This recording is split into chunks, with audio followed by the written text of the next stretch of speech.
Bonsoir. Cette vidéo va s'appeler « À la gloire d'Israël ». Bon, je vais commencer. Moi, la vérité, depuis longtemps, j'avais envie de vivre en Israël. Pas obligatoirement en Israël. J'avais envie de vivre au soleil, voir la mer, dans un pays avec un petit côté oriental. Et la vérité, j'avais pas envie d'aller ni à Montpellier, ni à Cannes, ni retourner à Tunis. Alors naturellement, mon choix a été Israël. Au début, c'était une histoire que de mer, de plage et de latitude. J'ai choisi également de vivre à Netanya. Moi, il y a longtemps, j'avais acheté une maison, etc., au bord de l'eau. Elle est à 30 mètres de la plage. On voit les vagues, l'écume des vagues.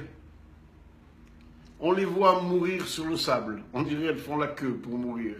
Bref, c'est un kiff grave. Alors, c'est à peu près ce que je cherchais. J'hésitais à venir vivre en Israël. Et puis, j'ai pris ma décision. Il y avait aussi un problème. C'est que tout le monde me disait « Ah ben, tu es fou d'aller vivre en Israël, mais les Israéliens, c'est des malades, c'est des voleurs, c'est des... » D'ailleurs, si tu veux devenir milliardaire en Israël, il faut aller millionnaire. Moi, je ne vous cache pas, j'étais ni milliardaire, ni millionnaire. Et je me suis dit, il ne faut pas que je me trompe. Alors, la première année, j'ai fait ni Alia, ni rien du tout. On est parti, on est venu s'installer avec Myriam. La première année, on n'a rien fait. On n'a pris aucune décision. Même une peinture, je ne l'ai pas faite. On a fait fonctionner la carte bleue pour alimentaire. Voilà, c'est tout. On n'a rien fait. Je voulais observer. Je voulais savoir avec qui j'avais affaire. La deuxième année, je me suis un petit peu, je ne vous cache pas, je me suis un petit peu ouvert. Je connaissais de mieux en mieux parler en hébreu, etc.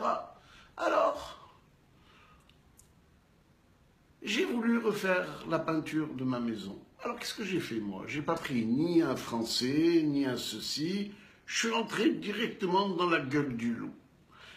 Le gars, il m'a fait un devis. Je l'ai regardé en face et je lui ai dit, écoute, j'ai bien entendu ton devis. Je sais très bien que tu dois gagner ta vie. Mais moi, je suis au Lechadash. Je ne peux pas te payer tout ça. Alors, si tu veux que je retourne en France, je vais retourner. Mais moi, tous tes collègues, ils m'ont demandé grosso modo le même prix. Le gars, je lui ai touché dans son cœur. Et croyez-moi, il m'a demandé 20 000 shekels pour faire un travail. Je lui ai dit que j'avais 8 000. Il m'a dit, ma pitome. Bref, on a fermé à 10 000. Vous ne pouvez pas savoir le travail qu'il a fait. Vous ne pouvez pas savoir à quel point il a tout fait pour me satisfaire. Vous ne pouvez pas savoir à quel point j'attendais le matin pour boire un café avec lui. Il était, malgré qu'on ne se comprenait pas, d'une gentillesse extrême.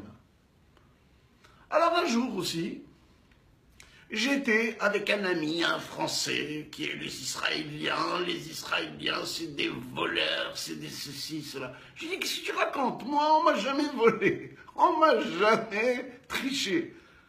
D'ailleurs, regarde, on était au marché de Netanya. Je lui ai dit, écoute, tu vois ce marchand de tomates? Je lui ai dit, écoute, dans 1 minute, je vais t'apporter 1 kilo de tomates. Tu peux vérifier mes poches? J'ai rien. Il m'a dit, allez, va. J'ai été le voir, le marchand. Je lui ai dit, bonjour monsieur, vos tomates, elles sont très très belles et j'ai besoin d'1 kilo. Malheureusement, Mon virement n'est pas encore arrivé.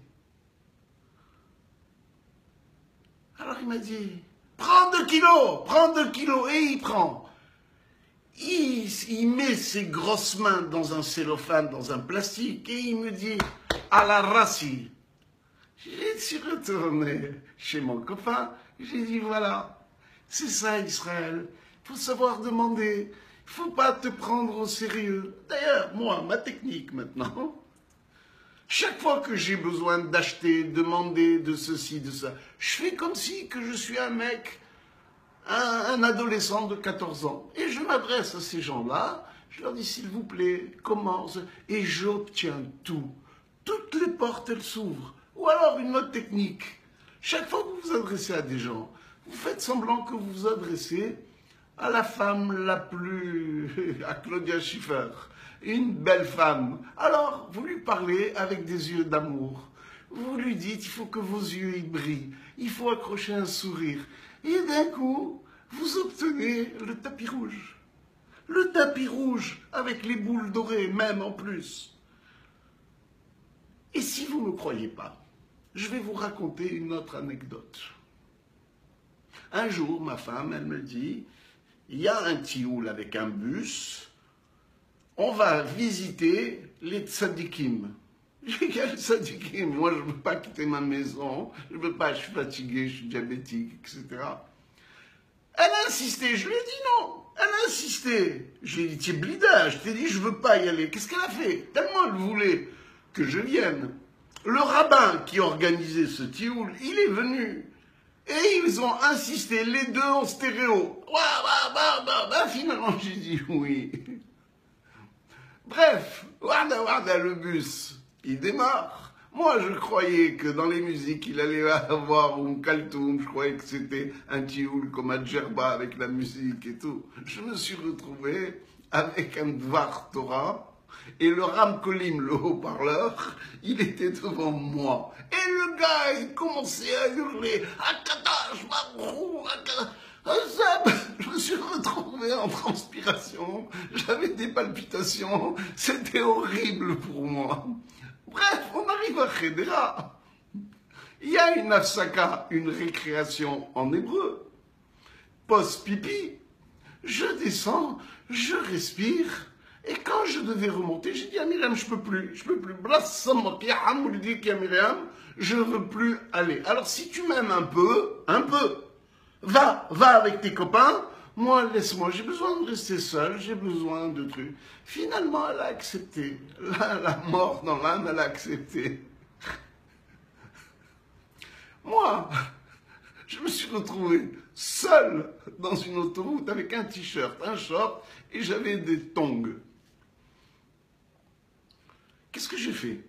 J'ai traversé l'autoroute, j'ai enjambé la barricade là, en fer, et je me suis retrouvé en sens inverse. J'ai commencé à faire du stop, personne ne s'est arrêté. À un moment donné, j'ai dit, non, il faut que je... J'ai vu une voiture arriver au loin. Alors à ce moment-là, j'ai dit, il me faut que je fasse preuve d'autorité. Je l'ai vu arriver de loin, j'ai pris mon doigt et je lui ai dit, arrête-toi. J'ai fait mon doigt comme ça et je lui ai fait signe qu'il fallait s'arrêter. Et je le regardais en face.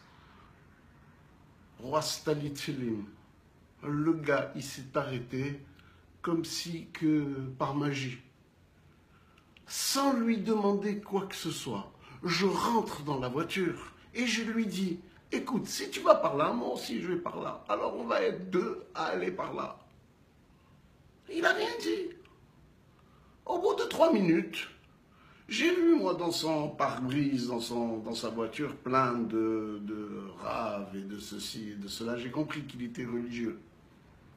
Il avait une musique un peu forte et il n'y avait pas la clim.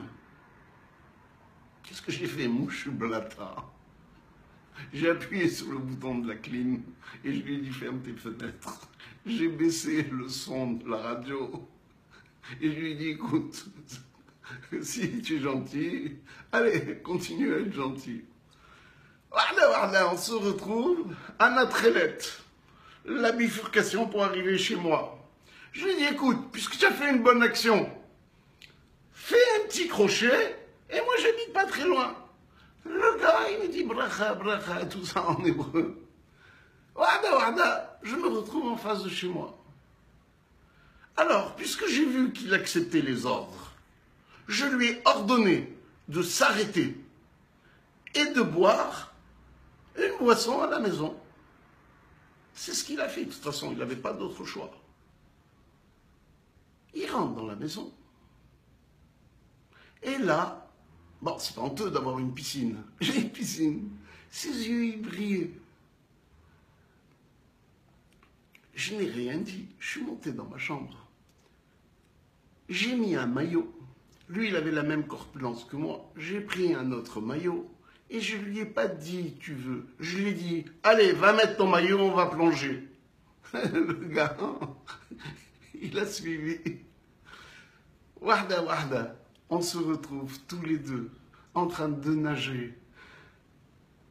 Et le courant, il est passé tellement bien que j'avais l'impression de le connaître depuis 2000 ans. C'était mon frère, c'était mon ami. On est sorti de la piscine. J'ai ouvert le frigidaire. Myriam, elle a toujours une citronnade en stock, même de 2 litres. Elle a tout le temps des croquants avec les amandes bien coupées. On s'est régalé de la citronnade et des croquants. Et il est parti. Et je ne vous cache pas que chaque année, à Rosh Hashanah, il m'appelle. Et il me souhaite la bonne année.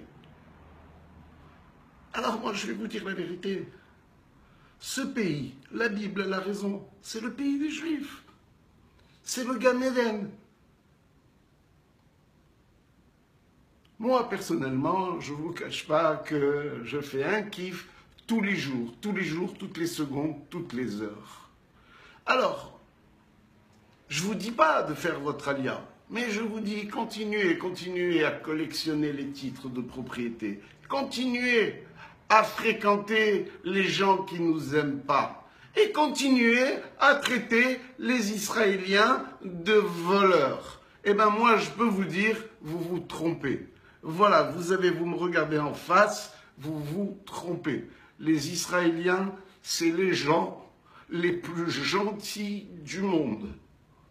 Voilà, il faut savoir un petit peu, nous sommes des nouveaux arrivants, il ne faut pas venir avec notre grosse gueule, hein, et en exigeant des choses, etc.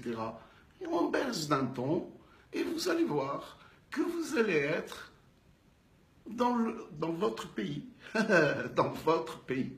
Si vous n'avez pas encore compris ça, eh bien, c'est que je crois pas que... Mais enfin, je vais vous dire, je termine cette vidéo. J'espère avoir fait passer un message. J'espère que vous allez faire quelques commentaires, parce que la dernière fois, vous n'en avez pas trop fait, hein. Et j'ai hésité avant de vous refaire une autre vidéo. J'ai dit, cela, peut-être que je les emmerde. Alors, petit commentaire. Je vais poster cette vidéo après Shabbat, parce que la dernière fois, je l'ai postée 2 heures avant Shabbat. On m'a fait toute une histoire.